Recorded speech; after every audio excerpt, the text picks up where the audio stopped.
Sabe, quando a gente fala em comida asiática, o que será que vem na cabeça? Para muita gente é sushi ou talvez um curry bem apimentado, mas a verdade é que tentar resumir a cozinha do maior continente do mundo em um ou dois pratos é como tentar descrever toda a música ocidental usando uma nota só. A culinária da Ásia é, na verdade, um bordado de sabores, que foi sendo tecido por milênios. E hoje a gente vai puxar alguns desses fios para entender melhor essa história.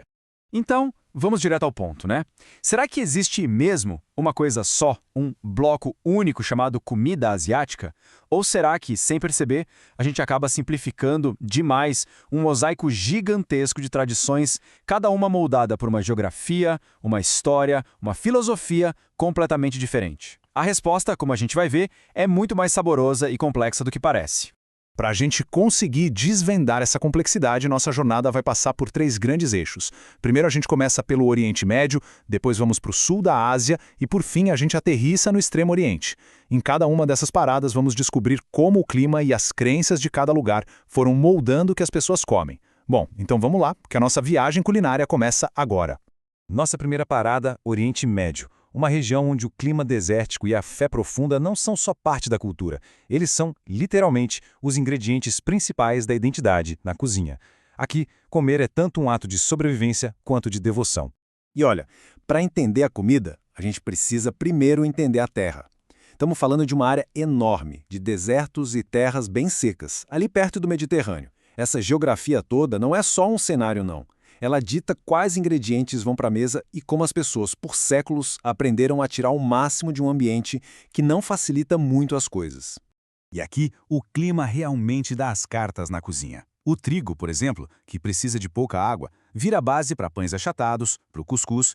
Já o cordeiro, um animal super resistente, se torna a proteína principal. Azeitonas e tâmaras só são possíveis graças a técnicas de irrigação milenares. E o sol forte, que poderia ser um problema, vira um aliado, ajudando a secar e preservar frutas para o ano todo. Mas a geografia é só uma parte da história. No Oriente Médio, a fé tem um lugar de honra na mesa. No Islã, os alimentos precisam ser halal, quer dizer, autorizados pelo Alcorão. Isso vai bem além daquela conhecida proibição de carne de porco e álcool, sabe? Dita também como os animais devem ser abatidos, transformando a refeição em um verdadeiro ritual espiritual. E de um jeito parecido, a tradição judaica tem as suas próprias leis, a kashrut. Os alimentos kosher seguem regras bem específicas, como a proibição de porco e frutos do mar e aquela famosa separação entre carne e laticínios. Tanto halal quanto kosher mostram como nessa parte do mundo comer é um ato que alimenta o corpo e também a alma. Agora a gente vai mudar completamente de cenário. Deixamos os desertos para trás e vamos mergulhar num ambiente, nossa, exuberante, vibrante, do sul da Ásia. Uma terra moldada pelas chuvas de monções que trazem não só água, mas uma verdadeira explosão de vida e de sabor. O contraste com o Oriente Médio é total. Aqui o ar é úmido, a vegetação é densa, as monções que chegam todo ano transformam a paisagem e criam uma despensa natural riquíssima, super diversa. E é essa despensa que serve de base para uma das culinárias mais complexas do planeta. Tenta imaginar essa combinação de muita água e muito calor. É simplesmente o cenário perfeito para o surgimento de frutas tropicais como manga, jaca e, claro, para o grande tesouro que mudou o comércio mundial e atraiu exploradores do mundo inteiro: as especiarias. Pensa só no cheiro da canela, no calorzinho do cravo, no sabor do cominho. Essas especiarias não são só um tempero, elas são a alma da cozinha do sul da Ásia. Durante séculos, elas valeram mais do que ouro, e tudo isso graças ao clima único da região, que permitiu que elas crescessem com tanta abundância.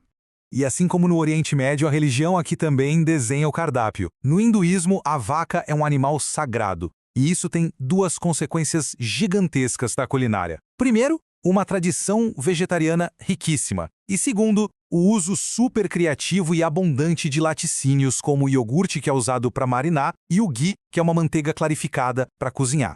E aqui que a relação com a comida fica ainda mais profunda. Na filosofia Ayurveda, comida não é só combustível, é remédio. É uma ciência de milhares de anos que busca o equilíbrio do corpo e da mente através do que a gente come. Cada ingrediente é visto como uma ferramenta para a saúde e o bem-estar. Pois é, a Ayurveda ensina que uma refeição completa precisa ter 6 sabores: doce, azedo, salgado, picante, amargo e o adstringente. Sabe aquela sensação que trava a boca, tipo de uma banana verde ou um chá bem forte? É isso. A ideia é que cada sabor tem uma função, e quando eles estão juntos, eles nutrem e mantêm o nosso corpo em total harmonia. Nossa última parada nos leva ao Extremo Oriente. Se no Oriente Médio a lei era a devoção e no sul da Ásia o bem-estar, aqui o princípio que guia tudo é a busca pela harmonia, pelo equilíbrio em cada mínimo aspecto do prato. A culinária do Extremo Oriente é uma verdadeira arte do equilíbrio. O arroz, com aquele sabor neutro dele, não é só um acompanhamento. Ele é a tela em branco sobre a qual os cozinheiros pintam combinações perfeitas de cores, sabores e texturas. Cada elemento no prato tem um propósito claro nessa busca pela harmonia. E essa busca toda pelo equilíbrio vem direto da filosofia do taoísmo, do conceito de yin e yang. Pensa neles como forças opostas que se completam, o frio e o quente, o passivo e o ativo. Segundo o taoísmo, a saúde vem do equilíbrio perfeito entre essas duas energias. E adivinha onde esse equilíbrio começa? Exato, no prato. Por exemplo, alguns alimentos são yin, considerados refrescantes, como o pepino e o tofu. Outros são yang, que aquecem o corpo, tipo gengibre e pimenta. O grande segredo de uma refeição harmoniosa é justamente combinar esses opostos para manter o corpo equilibrado, ajustando a dieta de acordo com a estação do ano ou até mesmo com o estado de saúde da pessoa. E essa filosofia se reflete até nas ferramentas da cozinha. A panela wok, com aquele calor super intenso e um cozimento muito rápido, foi pensada exatamente para preservar a textura crocante e a energia vital dos alimentos, mantendo suas qualidades yin e yang intactas. É, basicamente, a filosofia em forma de utensílio de cozinha.